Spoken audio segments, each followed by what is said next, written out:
Today we will discuss about introduction to high performance computing. First of all, why we have to go for this high performance computing? What is the necessity to go for high performance computing? First thing is to handle the large data problems.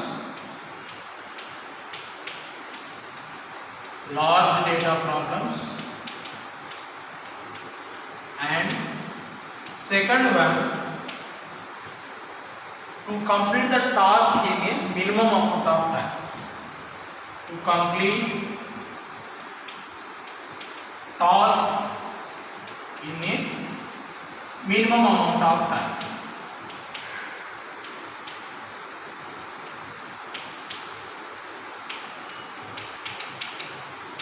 Okay. So to handle the large amount of data. Second one is to complete the task in a minimum amount of time. For that, what we have to do? Only two options are there. First one is for achieving this task, either we have to use supercomputers. Second one is parallelism, parallel processing.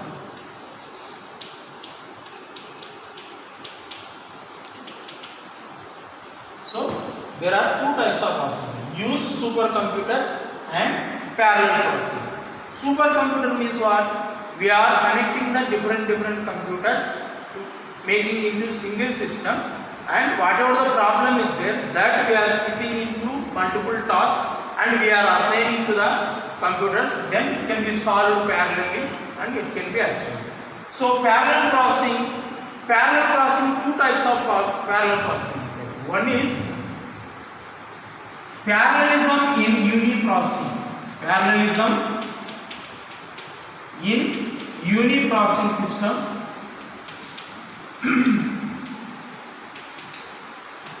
And parallelism by using multiple processes. Parallelism by using multiple processes.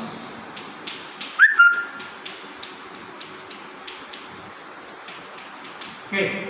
Within the single unit process also, we can perform the parallelism. Best example is, suppose go to cinema theater. In that cinema theater, one person is issuing the tickets.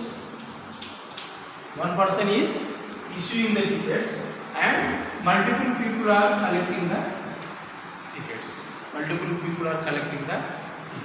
Second thing is, suppose in the theater there are different types of tickets are there.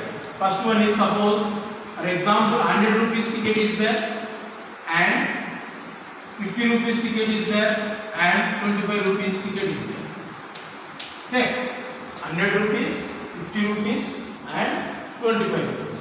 Suppose if you are allocating for issuing the 100 rupees ticket to one person, and for issuing the 50 rupees ticket to another person, for issuing the 25 rupees ticket to another person, then we can do parallelly all these tasks and we can complete the task in less amount of time. Suppose only one person is issuing the tickets of this 100 and 50 and 25 rupees. Suppose only one person is issuing all these tickets, then it will take more amount of time.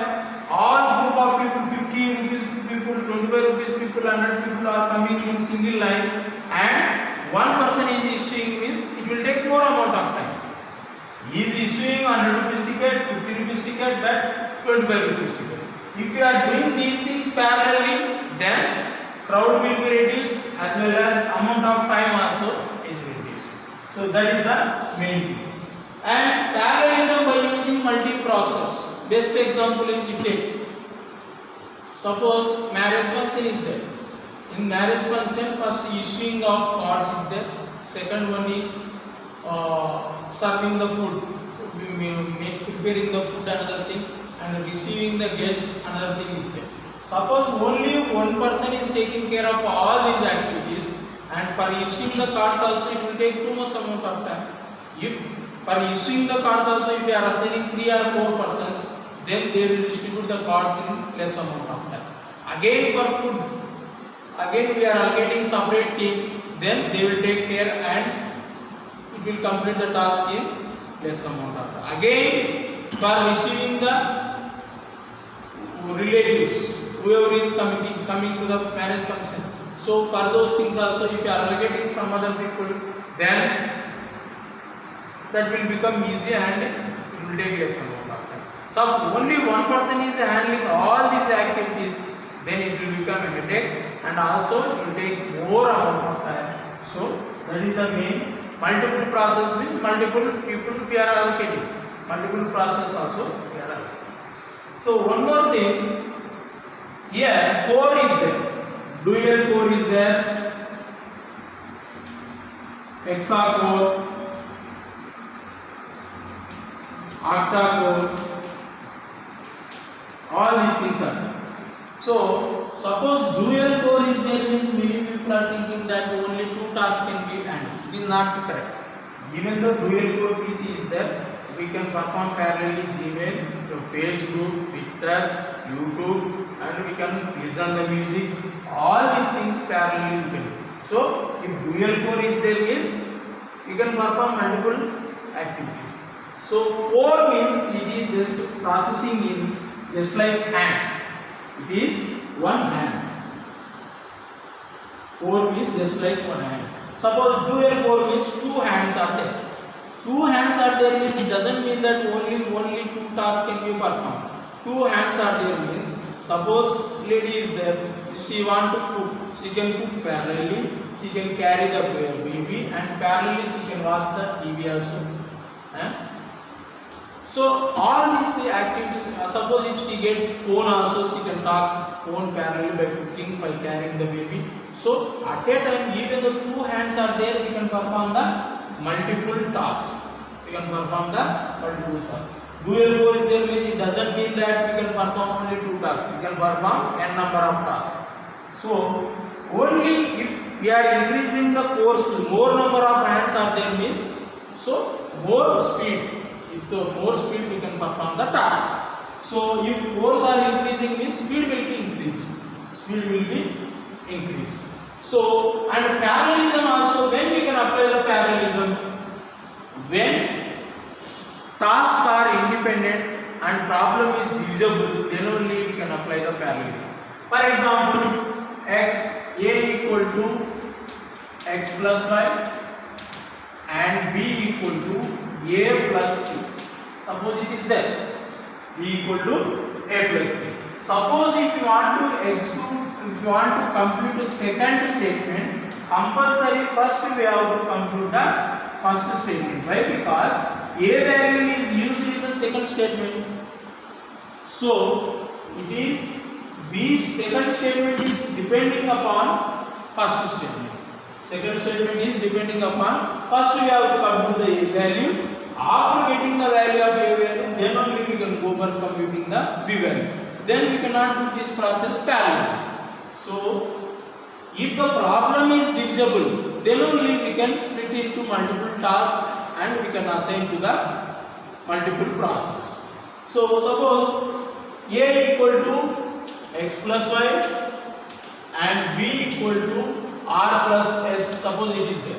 It is independent, it is also independent. It is not depending upon any other thing. So this we can assign to one processor, this we can assign to another processor.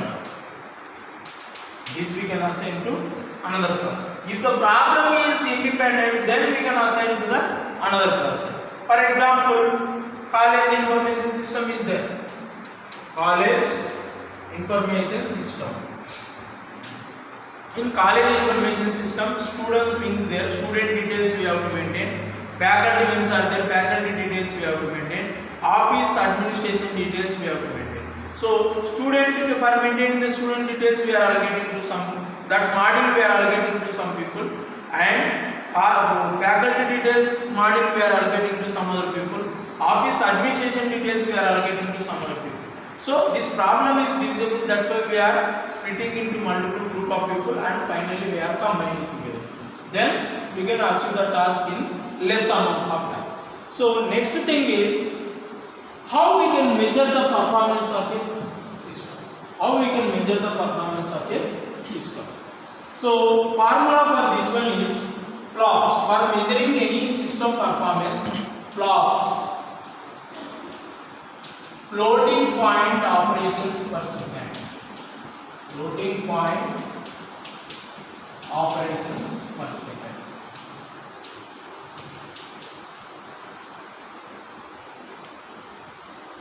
So how we can define that this system performance is high, this system performance is low, is only based on this floating point operations per second. Based on this formula, we can define the performance of a system. So what is the formula for clock? Clock equal to clock rate into clocks per cycle into number of cores.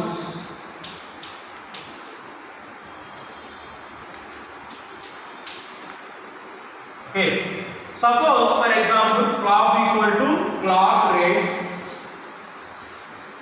and clocks per cycle into number of cores. Number of cores.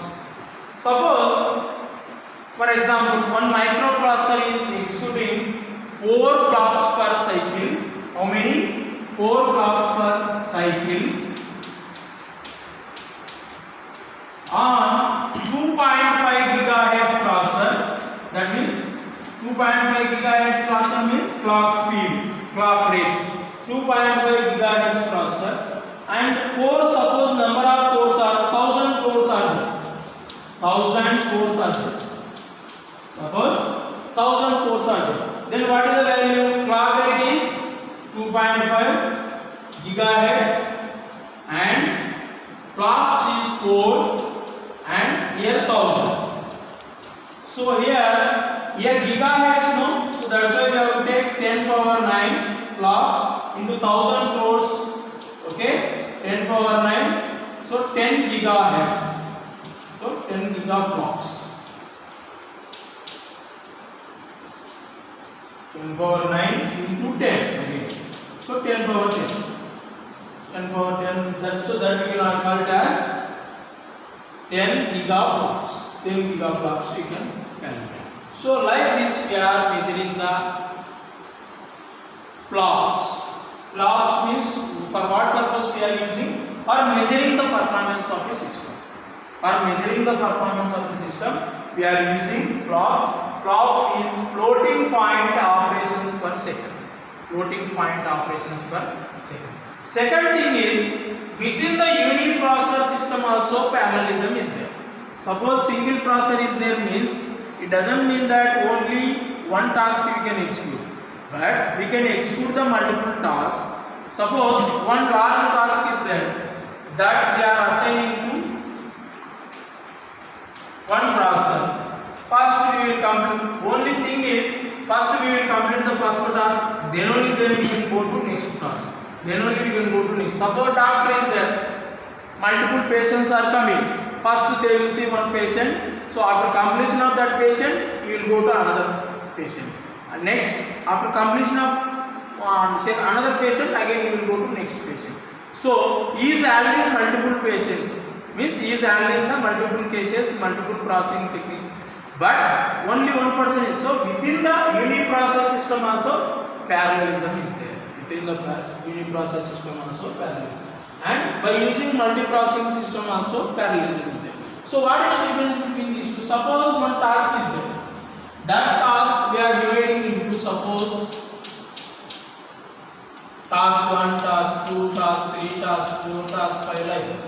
Uniprocessor, single processor is there here, there are multiple ones. Best example is 100 kg rice is there. 100 kg rice we have to distribute to 10 families. Means for each family 10 kg rice we have to distribute. So suppose only one person is there.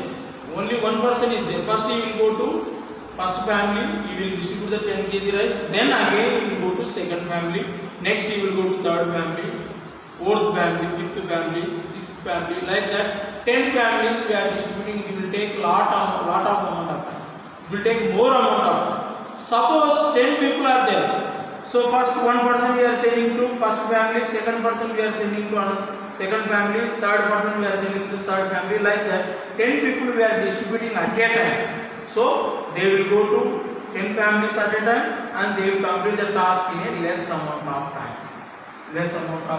So that is the advantage of multiple process if we are using. So within the single processor also we can perform the multiple activities, but if multiple processes are there, then we can perform the task in less amount of time. So this is the introduction to high performance computing.